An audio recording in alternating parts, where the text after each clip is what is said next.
तो स्वागत है मॉडर्न इंस्टीट्यूट ऑफ एजुकेशन में। तो जैसा कि बच्चों हम लोग ज्योग्राफी के 9 क्लास का एक चैप्टर अध्ययन कर चुके हैं। अब आते हैं उस दूसरे नंबर चैप्टर की ओर, जिसका नाम है भौतिक स्वरूप, संरचना एवं उच्चावाच। तो ये बहुत ही खास चैप्टर है। आप लोग बने रहिए वीडियो के अंतिम तक और बहुत ही मज़ा आने वाला है इस चैप्टर को पढ़ने में। तो हम लोग शुरू करेंगे इस चैप्टर को पढ़ने के लिए, ठीक है। इसका नाम है भौतिक स्वरूप, संरचना एवं उच्चावाच। इसका जो इंग्लिश में नाम है physical form, structure and relief. तो बच्चों जैसा कि हम लोग इसमें देखेंगे कि हमारे भारत का जो आकार है वो कैसा है। पहले तो भारत का आकार बहुत ही विशाल है, जो कि जम्मू कश्मीर से लेकर के कन्याकुमारी तक और गुजरात से लेकर के अरुणाचल प्रदेश तक। तो आइए हम इसको जानते हैं कि इतना बड़ा आकार में रहने वाला देश कहीं पर ऊंचा है, कहीं पर नीचा है, तो कहीं पर पठार है, तो कहीं समुद्र है, तो किस साइड में समुद्र तटी है, और भी कई इलाके हैं जिसमें मरुस्थल हैं। तो बहुत सारी चीज़ हैं। तो इसको हम लोग आसानी से समझेंगे। आप लोग बने रहिए वीडियो के अंत तक। तो हम लोग देखते हैं कि पहले जो करोड़ों साल पहले, 20 करोड़ साल लमसम पहले हमारा जो पृथ्वी था, वो सभी देश जो आज की स्थिति में जैसा है वैसा 20 करोड़ साल पहले था या नहीं था, उसके बारे में बात करेंगे। तो वैज्ञानिकों का कहना है, जियोलॉजिस्ट का, जो 20 करोड़ साल पहले पृथ्वी इस आकार में नहीं थी। वो सभी मतलब द्वीप एकजुट थी, जिसका नाम वैज्ञानिकों ने रखा है। इसका नाम जो आप लोग देख रहे हैं यहाँ पर, जो इसको पेंजिया का नाम दिया गया है। इसको पेंजिया का नाम दिया गया है। तो इसमें जो है ना सभी देश एकत्रित थी। तो इसको क्या कहते थे, इसको पेंजिया कहा जाता था। और इसको ऊपरी साइड में जो देश मतलब जो द्वीप थे उसको क्या कहा जाता था, अंगारा लैंड कहा जाता था। और बीच में जो है वो है ओशियन, एक टेथिस सागर था। बीच में एक टेथिस सागर था।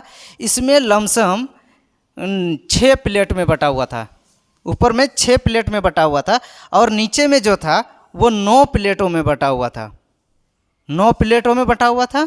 इसको निचला वाला भाग जो है गोंडवाना लैंड कहलाता था। गोंडवाना लैंड। ऊपर वाला लैंड को क्या कहलाते हैं, अंगारा लैंड। और नीचे वाला पोर्शन भाग को क्या कहते थे, गोंडवाना लैंड। अब बीच में बहती थी ओशियन सागर।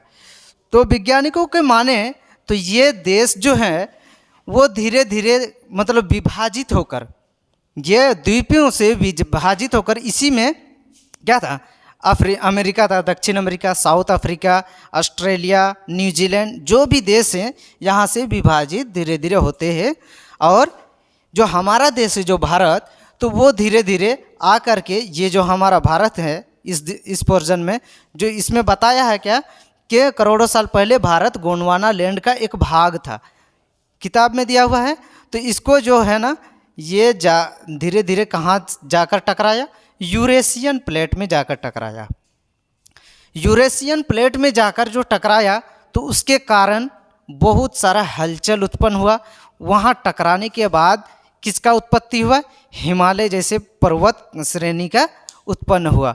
तो हम लोग देखते हैं आज के दौर में हिमालय पर्वत जो है उत्तर से लेकर कुछ पाकिस्तान भाग में पड़ता है हिमालय, जो कि लद्दाख में है, और उधर काराकोरम से लेकर के कहाँ तक, अरुणाचल प्रदेश तक जो फैला हुआ, जो नेपाल में भी एवरेस्ट की चोटी, बड़ी बड़ी चोटियों का निर्माण हो गया। तो आइए हम लोग देखते हैं कि ये वाला जो पोर्शन हो गया ना ऊपरी साइड में, आप लोग फोटो में देख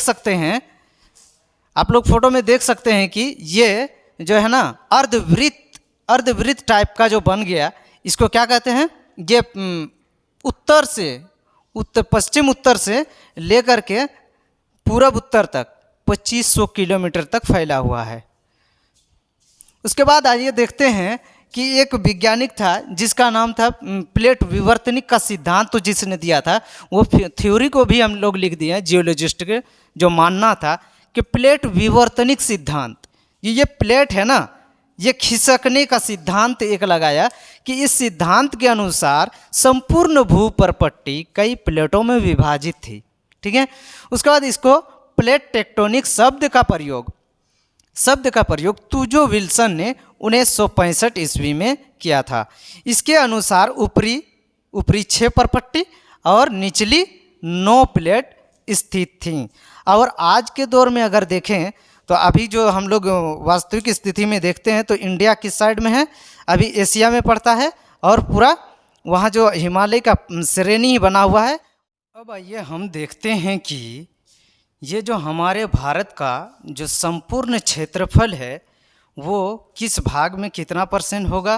तो ये हम लोग देख सकते हैं कि उत्तर से लेकर के दक्षिण की ओर उसकी ऊंचाई को नियमित रूप से हम लोग देखते हैं कि अगर देखें तो ये समुद्र तल से कोई स्थलाकृति स्थल तक जाने के लिए वो कितना ऊंचाई तक है, कितना हाइट है, उसको हम लोग देखेंगे। तो ये समुद्र से जो समुद्र तटीय क्षेत्र है वो कितना है, 0 से 300 मीटर तक की ऊंचाई है। 0 से कितना है, 300 मीटर तक की ऊंचाई है। फिर देखते हैं कि पठारी क्षेत्र का मतलब तो आप लोग जानते ही होंगे, जो कि थोड़ा ऊंचाई होता है मैदानी क्षेत्र से और ऊपर में थोड़ा समतल होता है, उसे क्या कहते हैं, पठारी क्षेत्र कहते हैं। तो इसकी ऊंचाई क्या है, 300 से 900 मीटर तक ऊंचाई होती है। अब आते हैं पर्वतीय भाग की तरफ। तो पर्वतीय भाग तो मतलब ये हिमालय की तरफ बोल रहा है, ठीक है, लघु हिमालय की तरफ। हाईएस्ट हिमालय चोटी जिसका ऊंचाई है 8000 से भी अधिक है। तो इधर देखते हैं, जब इसकी चोटी की तरफ की ऊंचाई को देखते हैं, ये है समुद्र तल से किसकी ऊंचाई, मैदानी क्षेत्र की, और ये है पठारी क्षेत्र की, और ये है ना, ये जो है हिमालय की। तो इसकी ऊंचाई है 900 से 8000 मीटर तक की ऊंचाई रखती है। अब इसको देखते हैं हमारे भारत का कुल क्षेत्रफल का कितना प्रतिशत भाग जो है पठारी क्षेत्र में है, पर्वतीय क्षेत्र में है और मैदानी क्षेत्र में है। इसको हम लोग देख लेते हैं।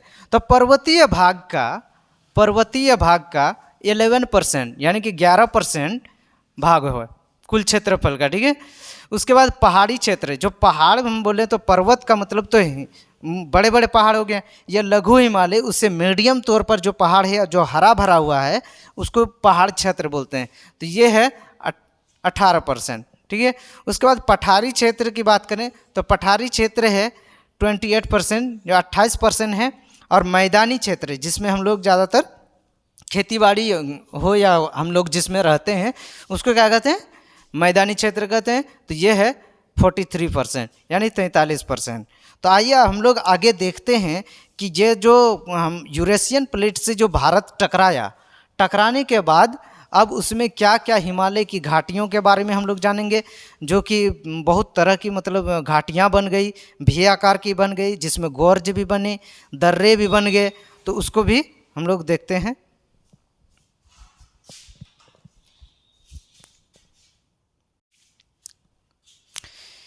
तो अब आइए देखते हैं कि हिमालय की पर्वत श्रेणी में जो क्या क्या जो नाम होता है, ठीक है। हिमालय में सबसे पहले देखते हैं कि हिमालय घाटियों का निर्माण का होना।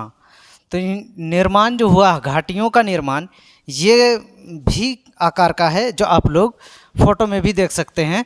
यह भी आकार का जो बना होता है उसे हम घाटी कहते हैं।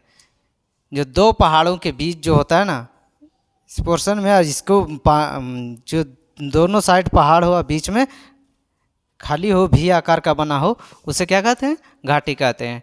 तो आप लोग समझ गए होंगे, आप लोग फोटो देख पा रहे होंगे। उसके बाद देखते हैं गॉर्ज क्या है, जो उधर बड़े बड़े हिमालय क्षेत्रों में ही पाया जाता है। गॉर्ज जो ऊपर से पानी की तेज बहाव होने के कारण गड्ढे बन जाते हैं, उसे क्या कहते हैं, गॉर्ज कहते हैं। जो कि उस गड्ढा का हाइट क्या होता है, उस गड्ढा का बहुत ही गहराई गड्ढा होता है, जिसके कारण 1000 मीटर से भी अधिक उसका गड्ढा हो जाता है, ठीक है। उसके बाद आएंगे हिमानिया बोले तो ग्लेशियर मतलब बर्फ़ से ढका हुआ, तो उसको क्या कहते हैं, हिमानिया कहते हैं। इसमें कौन कौन सी ग्लेशियर से निकलती है नदियाँ, गंगोत्री, यमुनोत्री, सियाचिन, बाल्टोरा, बियाको, मतलब ये क्या है, बर्फ़ से ढका हुआ पानी है, ठीक है। उसके बाद दर्रे जिसको हम लोग पास बोलते हैं, पास जिसके लिए जो प्राकृतिक रूप से पहाड़ों के बीच प्राकृतिक रूप से बनने वाले रास्ते को दर्रा कहा जाता है, जो कि आप लोग फोटो में देख सकते हैं।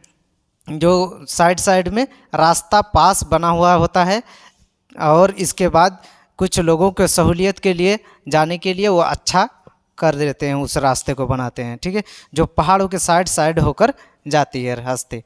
उसके बाद आते हैं लद्दाख। ये कुछ दर्रों के नाम है, भारत के कुछ दर्रों के नाम, जो कि पाकिस्तान में भी है।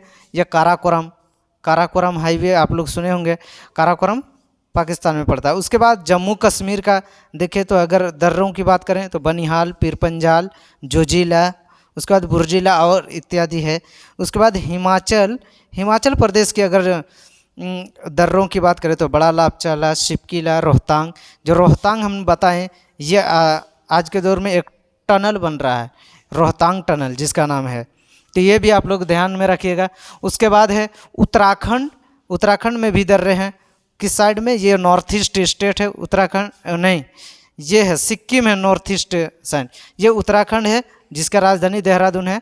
इसमें भी है लिपुलेख, थागला दर्रा है। जो ये सिक्किम है, सिक्किम में भी है नाथुला, जालेपाला, ये सब दर्रे हैं। इन सब दर्रों को आप लोग लिख भी सकते हैं, ठीक है। उसके बाद उत्तराखंड में भी एक दो दर्रे हैं जिसका नाम है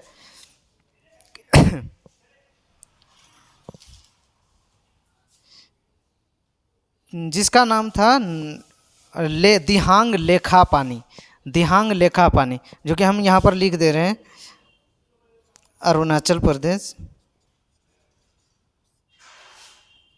दिहांग लेखा पानी। उसके बाद चलते हैं आगे। हम लोग देखते हैं कि हम लोग शुरू से जो भारत के उत्तरी भाग से लेकर के और दक्षिणी भाग तक हम लोग देखेंगे। अब आते हैं बच्चों हम लोग फिजिकल डिवीज़न। तो हम लोग देखते हैं भौतिक विभाग यानी फिजिकल डिवीज़न। तो हम लोग भारत के उत्तर साइड से हम लोग देखते हैं कि फिजिकल डिवीज़न कैसा हुआ। तो हिमालय पर्वत श्रेणी पहला एक भाग हो गया, तो इसको हम लोग जान लेंगे कि कैसा है। जो पर्वत श्रेणी के बारे में हम लोग जानेंगे। तो ये है श्रेणी जो है उत्तरी भाग में है, भारत के उत्तरी भाग में, कुछ नेपाल से होते हुए भी गुजरती है। ये कैसे हैं? ऐसे बना हुआ है। तो बच्चों ये है जो है ना, जिसका नाम है हिमालय पर्वत श्रेणी, ये जो है यहाँ तक फैला हुआ है, जिसका कितना किलोमीटर तक है? लगभग 2500 किलोमीटर तक फैला हुआ है। यानी कि उत्तर दिशा से लेकर के पूरब दिशा तक अर्धवृत्त के चाप में 2500 किलोमीटर तक मतलब हिमालय पर्वत श्रेणी फैला हुआ है। तो इधर की बात करें, अगर उत्तर साइड की, उत्तर पश्चिम की अगर बात करें, तो यहाँ पर होता है 500 किलोमीटर चौड़ा होगा, और ये धीरे धीरे घट करके 160 किलोमीटर चौड़ाई रह जाएगी। तो ये धीरे धीरे क्या होता है? धीरे धीरे ख़त्म होते जाता है और 160 किलोमीटर तक फैला हुआ होता है। अब आते हैं क्या कि उत्तर भारत का विशाल मैदान, ये उत्तर भारत का विशाल मैदान। अब उसके बाद जो है ना, उत्तर भारत में जो विशाल मैदान है, तो ये कहाँ होगा? उत्तर भारत का विशाल मैदान ये होगा पंजाब से शुरू होगा, पंजाब से दिल्ली, दिल्ली से उत्तर प्रदेश, ठीक है। उसके बाद है बिहार, ये सब फिर आ जाएगा बंगाल। तो ये सब राज्यों में क्या होगा? मैदानी क्षेत्र है, क्योंकि ब्रह्मपुत्र यहाँ से ये गंगा नदी, इसके सहायक नदियों में कोसी नदी है, यमुना नदी है। तो इसके मैदानी भाग में, इस पोर्शन भाग में ज़्यादातर खेतीबाड़ी की जाती है। कृषक मजदूर यहाँ पर काम करेंगे। ऑटोमेटिक है, यहाँ पर जहाँ पर पानी होगा वहाँ सिंचाई की सुविधा होगी। तो इस भाग में कहाँ पर, जो पंजाब से लेकर के हरियाणा, दिल्ली, यूपी, उत्तर प्रदेश, ठीक है, कुछ भाग मतलब झारखंड, बिहार और बंगाल, ये सब फैला हुआ है। सब फैला हुआ है 2400 किलोमीटर तक, ठीक है, जो कि इसकी चौड़ाई है 500 किलोमीटर, इसकी चौड़ाई है, और लंबाई है 2400 किलोमीटर। इसकी लंबाई कितना है? इसकी चौड़ाई कितना है? 500 किलोमीटर, और इसकी चौड़ाई क्या है? इसकी लंबाई है 2500 किलोमीटर, जो कि आप लोग समझ सकते हैं ये कौन सा राज्य में पड़ता है मैदानी भाग। अब आते हैं क्या, हम लोग आते हैं तीसरा नंबर पर दक्षिणी पठार। तो दक्षिणी पठार को हम लोग दक्कन का पठार भी कहते हैं, जो किताब में है, जो इस भाग में है दक्कन का पठार। दक्कन का पठार इसे कहते हैं, दक्कन का पठार। तो इस भाग में कौन कौन से राज्य में ये दक्कन का पठार पड़ता है, तो हम लोग देखते हैं कि नागपुर का पठार, ठीक है, कुछ मध्य प्रदेश में भी पड़ जाएगा, झारखंड में भी हल्का फुल्का पड़ जाएगा। उसके बाद देखें तो यहाँ पर कर्नाटक, आंध्र प्रदेश और इसमें ये हो जाएगा केरल, तमिलनाडु, ये सब राज्यों में क्या होता है, ज़्यादातर दक्कन का पठार है। तो इस दक्षिण यानी दक्षिण का पठार भी इसी को कहेंगे, दक्षिण में होने के कारण इसको दक्षिण का पठार भी कहते हैं। तो आप लोग साधारण भाषा में समझ गए होंगे कि दक्षिण का पठार किसे कहते हैं। यहाँ तक कि केरल के तटीय भाग तक मतलब क्या है, दक्षिण का पठार में है। तो आते हैं अब इसके बाद तटीय मैदान की तरफ, यानी कि समुद्र तट से जो सटा हुआ है उस मैदानी भाग को, यानी कि ये तट जो बचा हुआ है ये समुद्र में अगर माने, ये बंगाल की खाड़ी है, ये अरब सागर है इधर पश्चिम में, ठीक है। तो हम लोग देखते हैं कि पूर्वी साइड में समुद्र के किनारों को तटीय भाग कहते हैं। तो ये तटीय भाग को हम लोग देखते हैं, इधर थोड़ा पतला होगा तटीय भाग पश्चिम की ओर। हम लोग देखते हैं तटीय भाग ज़्यादातर देखते हैं कहाँ से शुरू होगा, ये यहाँ से शुरू होगा, जिसका नाम है गुजरात से शुरू होगा, जिसका फर्स्ट पॉइंट क्या है, फर्स्ट पॉइंट इसका है तटीय मैदान में ये किनारा का नाम है खंबात की खाड़ी। खंबात की खाड़ी से शुरू होकर दक्षिण में, यहाँ से शुरू होकर कहाँ तक, दक्षिण के कन्याकुमारी केमोरिन अंतरिक्ष तक फैला हुआ है। ये क्या है, तटीय मैदान है, ये फैला हुआ है। ये वाला इस पोर्शन को क्या बोलते हैं, तटीय मैदान। और ये वाला जो है, ये वाला जो गंगा जो यहाँ पर बहती है, अब पूर्वी साइड की बात करें तटीय मैदान की, तो जहाँ से गंगा का मुंह है वहाँ से लेकर के फिर आते हैं कन्याकुमारी केमोरिन तक, इस लास्ट तक फैला हुआ है समुद्र तटीय भाग। ये वाला जो भाग है ना, तो इधर पश्चिम की ओर की अगर चौड़ाई की बात करें, पश्चिम की ओर की तटीय मैदान की चौड़ाई, तो ये 10 किलोमीटर लमसम है, 10 किलोमीटर लमसम है। और इसकी बात करें तो ये कम से कम 160 से 350 किलोमीटर तक फैला हुआ है, इतनी चौड़ाई में फैला हुआ है। तो इसमें क्या है, अब इस द्वारा जो होता है ना, जो बड़ी बड़ी नदियाँ होती है वो ज़्यादातर पूरब की ओर बहती है, यानी कि ढलान मतलब ये इस साइड में है, पश्चिम साइड ज़्यादा मतलब ऊंचा है, ऊंचा भाग है, और पूर्वी साइड कम भाग है। तो ज़्यादातर नदियाँ जो उत्तर की तरफ से बहती हैं वो बंगाल की खाड़ी में गिरती हैं। तो देखते हैं यहाँ पर समुद्र तटीय भाग को तो हम लोग आसानी से समझ गए होंगे, ठीक है। उसके बाद आते हैं भारतीय मरुस्थल। भारतीय मरुस्थल क्या है, तो भारत का मरुस्थल राजस्थान में पाया जाता है। ये जो पोर्शन बचा हुआ था, ये वाला भाग जो पश्चिम भाग में है, जिसको राजस्थान में थार मरुस्थल पाया जाता है भारत में। तो ये थार मरुस्थल जो है, अब देखते हैं मरुस्थल ये 644 किलोमीटर लंबा और 160 किलोमीटर चौड़ा है। ये कितना है, 644 किलोमीटर लंबा और 160 किलोमीटर चौड़ा है, 160 किलोमीटर चौड़ा है। इतना बड़ा मतलब ये रेगिस्तान है, जो जिसमें रेगिस्तान का मतलब मरुस्थल बालू ही बाले, जिसमें रेत ही रेत मिलता हो उसे रेगिस्तान या मरुस्थल कहते हैं। अब इसमें ज़्यादातर झाड़ियाँ ही उगती है, कांटीलेदार, जो हम लोग देखते हैं यहाँ का रेगिस्तान, जो हम लोग जानते हैं कि थार वहाँ पर है। तो इसमें है रेगिस्तान का मतलब जहाज़ किसे कहा जाता है वो भी आप लोग जानते होंगे कि ऊँट वहाँ पर ज़्यादातर पाए जाते हैं और ऊँट का सवारी ज़्यादा किया जाता है। अब देखते हैं ये जो है ना राजस्थान, शुष्क जलवायु वाला प्रदेश है। शुष्क मतलब ठंडा। अगर यहाँ पर पानी गिरती है तो वो तुरंत मतलब मौसम जलवायु परिवर्तन हो जाएगा, वो तुरंत ठंडा लगने लगेगा।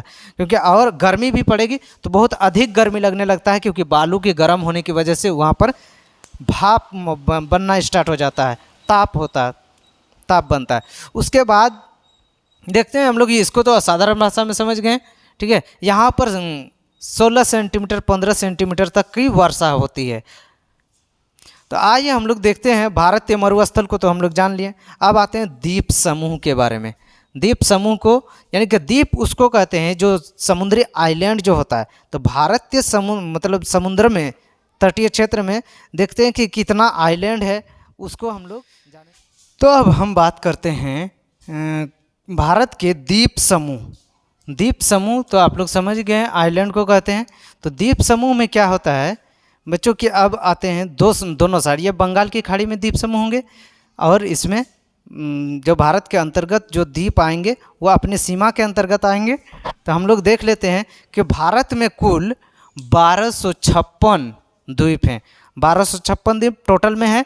उसमें से बंगाल की खाड़ी में, जो बंगाल की खाड़ी तरफ जो पूर्वी साइड में है, वो 572 द्वीप, जिसके द्वीपों में 36 द्वीपों पर ही लोग रहते हैं, जीवन यापन करते हैं 36 द्वीपों पर।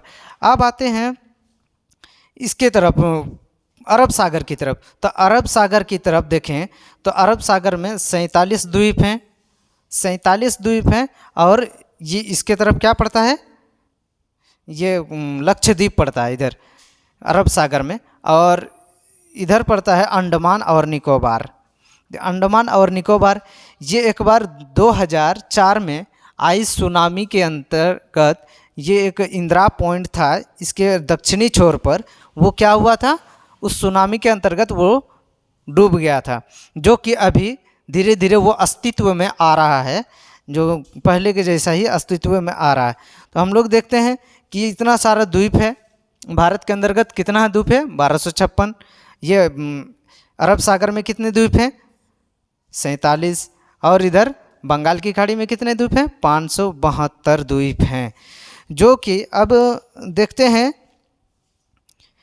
कि ये जो द्वीप के बारे में हम लोग अच्छी तरह से जान लिए हैं। द्वीप किसको कहते हैं, ये छोटे बड़े द्वीप हैं, जी अनेकों द्वीप हैं जिसमें लोग नहीं रहते हैं।